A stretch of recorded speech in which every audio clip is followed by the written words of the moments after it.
साधु और चूहा। दक्षिण भारत के महिलारोप्य नामक नगर में भगवान शिव का एक प्राचीन मंदिर था।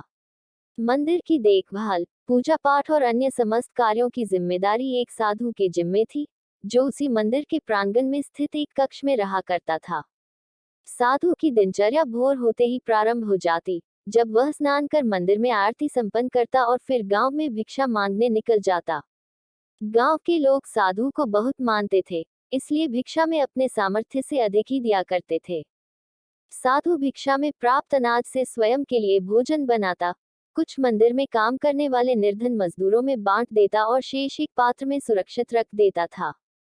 उसी मंदिर के प्रांगण में एक चूहा भी बिल बनाकर रहता था। वह रोज रात साधु के कक्ष में आता और पात्र में रखे अनाज में से कुछ अनाज चुरा लेता। जब साधु को चूहे की करतूत के बारे में ज्ञात हुआ, तो वह पात्र को एक ऊंचे स्थान पर लटका कर रखने लगा। लेकिन इसके बाद भी चूहा किसी न किसी तरह पात्र तक पहुंच जाता। उसमें इतनी शक्ति थी कि वह छलांग लगाकर इतनी ऊंचाई पर रखे पात्र तक आसानी से पहुंच जाता था। इसलिए चूहे को भगाने के लिए साधु अपने साथ एक छड़ी रखने लगा। जब भी चूहा पात्र के पास पहुंचने का प्रयास करता, वह छड़ी से वार कर उसे भगाने का प्रयास करता। हालांकि बहुत प्रयासों के बावजूद अवसर पाकर चूहा कुछ न कुछ पात्र से चुरा ही लेता था।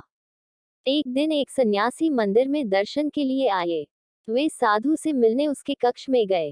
साधु ने उनका स्वागत किया और दोनों बैठकर वार्तालाप करने लगे। परंतु साधु का पूरा ध्यान सन्यासी की बातों में नहीं था। वह हाथ में छड़ी पकड़े हुए था और उससे बार बार जमीन को ठोक रहा था। अपनी बातों के प्रति साधु का विरक्त भाव देख सन्यासी क्रुद्ध हो गए और बोले, प्रतीत होता है कि मेरे आगमन से तुम्हें कोई प्रसन्नता नहीं हुई। मुझसे भूल हो गई, जो मैं तुमसे मिलने आ गया। अब मैं कभी यहाँ नहीं आऊंगा। सन्यासी का क्रोध देख साधु क्षमा मांगने लगा। क्षमा गुरुवर क्षमा, मैं कई दिनों से एक चूहे से परेशान हूँ, जो रोज मेरे द्वारा भिक्षा में लाए अनाज को चुरा लेता है। अनाज के पात्र को ऊंचे स्थान पर लटकाकर मैं छड़ी से जमीन को ठोकता रहता हूँ, ताकि चूहा डर से यहाँ न आए। किंतु वह किसी न किसी तरह पात्र में से अन्न चुरा ही लेता है। उस चूहे के कारण मैं आपकी ओर पुनर्तः ध्यान नहीं दे पाया। क्षमा करें। सन्यासी साधु की परेशानी समझ गया और बोला, अवश्य ही वह चूहा शक्तिशाली है, तभी इतनी ऊंचाई पर रखे पात्र तक छलांग लगाकर अन्न चुरा लेता है। हमें उसकी शक्ति के पीछे का रहस्य पता करना होगा। शक्ति का रहस्य? साधु बोला, हाँ, उस चूहे ने अवश्य कहीं अनाज संचित कर रखा होगा। वही उसके आत्मविश्वास का कारण है। उससे ही उसका भयहीन है और शक्ति का अनुभव करता है और इतना ऊंचा कूद पाता है। साधु और सन्यासी इस निष्कर्ष पर पहुंचे कि किसी भी तरह चूहे के बिल को ढूंढना होगा और उसके अनाज के भंडार तक पहुंचना होगा। अगली सुबह दोनों ने चूहे का पीछा करने का निश्चय किया। प्रातः दोनों चूहे का पीछा करते हुए उसके बिल के प्रवेश द्वार तक पहुंच गए। सन्यासी ने साधु से कहा, इस बिल की खुदाई करो। साधु ने कुछ मजदूरों को बुलवाया। फिर उस समय जब चूहा बिल में नहीं था, मजदूरों द्वारा बिल की खुदाई की गई। खुदाई में वहां अनाज का विशाल भंडार मिला, जो चूहे द्वारा चुराकर वहां एकत्रित किया गया था। सन्यासी के कहने पर साधु ने वह सारा अनाज वहां से हटवा दिया।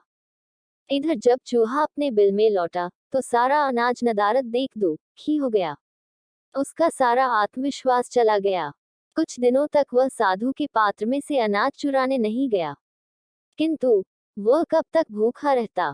एक दिन अपना आत्मविश्वास बटोरकर वह साधु के कक्ष में गया और वहां छत पर लटके अनाज के पात्र तक पहुंचने के लिए छलांग लगाने लगा। किंतु उसकी शक्ति क्षीण हो चुकी थी। कई बार छलांग लगाने पर भी वह पात्र तक पहुंच नहीं पाया। अवसर देख साधु ने उस पर छड़ी से जोरदार वार किया।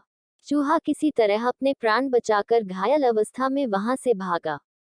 उसके बाद वह कभी न मंदिर गया, न ही साधु के कक्ष। सार: साधन संपन्न व्यक्तियों में अपने संसाधनों के कारण उच्च आत्मविश्वास और आत्मबल होता है, किंतु संसाधनों का अभाव उनका आत्मविश्वास और आत्मबल क्षीण कर देता है और वे कमजोर पड़ जाते हैं। इस स्थिति में उन पर नियंत्रण प्राप्त करना और उन्हें पराजित कर पाना सरल हो जाता है। अगर यह कहानी आपको पसंद आई हो तो प्लीज मेरे चैनल को लाइक, सब्सक्राइब और शेयर करें। धन्यवाद।